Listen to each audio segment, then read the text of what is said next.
Two ইসমম তনু চ্যানেলে আপনাদের সবাইকে স্বাগত। আই হোক তোমরা সবাই ভালো আছো, আমিও খুব ভালো আছি। দেখেই বুঝতে পারছো কতটা ভালো আছি। সাজুগুজু করে রেডি হয়ে গেছি। কেন বলো তো, হলুদ শাড়ি পরে রেডি হয়ে গেছি। আর এখন বাজে 12টা। আমি কোথায় যাচ্ছি 12টার সময়? আজকে আমার ভাইয়ের বিয়ে। দেখো আমি বলতে বলতে চলেই এলাম। দেখো আমার ভাই রেডি হয়ে গেছে, একবার গায়ে হলুদ দেওয়া হয়ে গেছে, সে মানে সেকেন্ডবার হবে আমি এসেছি।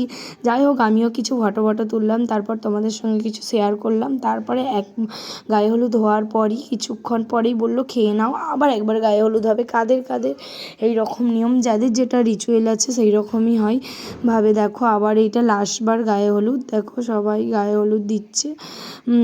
আর হচ্ছে আমার মেয়ে, আমি আর ছোটো মেয়ে আর আমি গিয়েছিলাম, তারপর বড় মেয়ে যাবে।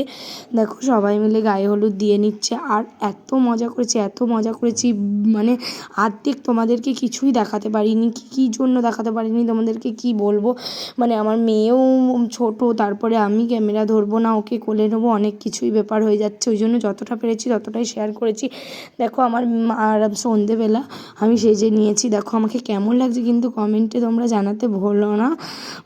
দেখতেই পাচ্ছ আমি ওখানে আয়নায় দাঁড়িয়ে ভিডিও করছি, যদিও লাইটটা কম ছিল বলে আমাকে দেখা যাচ্ছে না। আর আমার ভাইকে কেমন লাগছে, পুরো রাজা রাজা লাগছে আর হেভি লাগছে ওকে।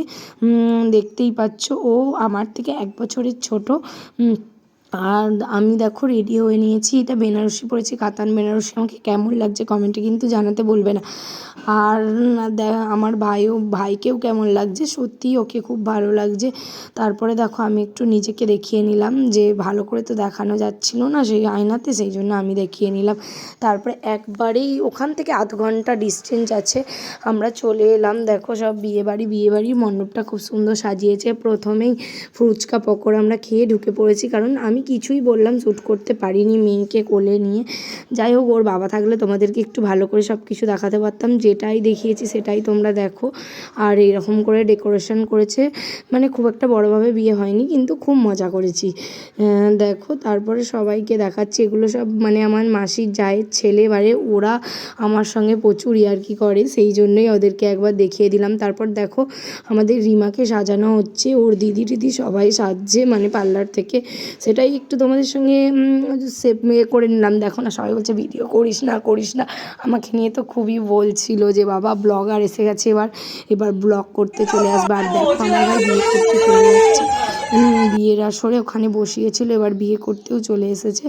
আর এত ভালো লাগছিল কি বলবো, মানে মিষ্টি দুটো, মানে বর আর বউকে আর কি পুরো মিষ্টি লাগছিল। দেখো তোমরা কিন্তু সবটাই পুরোটা দেখতে থাকবে, আর কেমন হয়েছে সব কিছু কিন্তু আমাকে কেউ হলেও কমেন্টে জানাবে।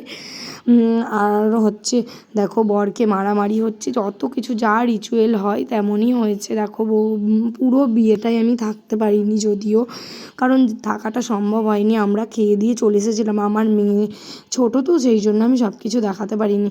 আর এখানে দেখো না, পুরোহিত মশাই এত শ্লোক বলছিল, আমরা হেসে পারিনি, মানে প্রচণ্ড হাসি পাচ্ছিল।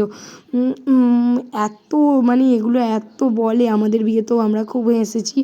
আর এই সব দেখে আমার বিয়ের কথাও মনে পড়ে যাচ্ছে, কারণ অনেক দিন পর আমি বিয়েবাড়ি, এই প্রথম আমার ফার্স্ট বিয়েবাড়ি বিয়ের পর, সেই জন্য আমার আরও বেশি মজা হয়েছে। দেখো আর ডেকোরেশনটাও খুব ভালো হয়েছিল। ভিডিওটা যদি ভালো লাগে লাইক করে দেবেন, চ্যানেলটাকে সাবস্ক্রাইব করে দেবেন। বাই, নেক্সট ভিডিওতে আবার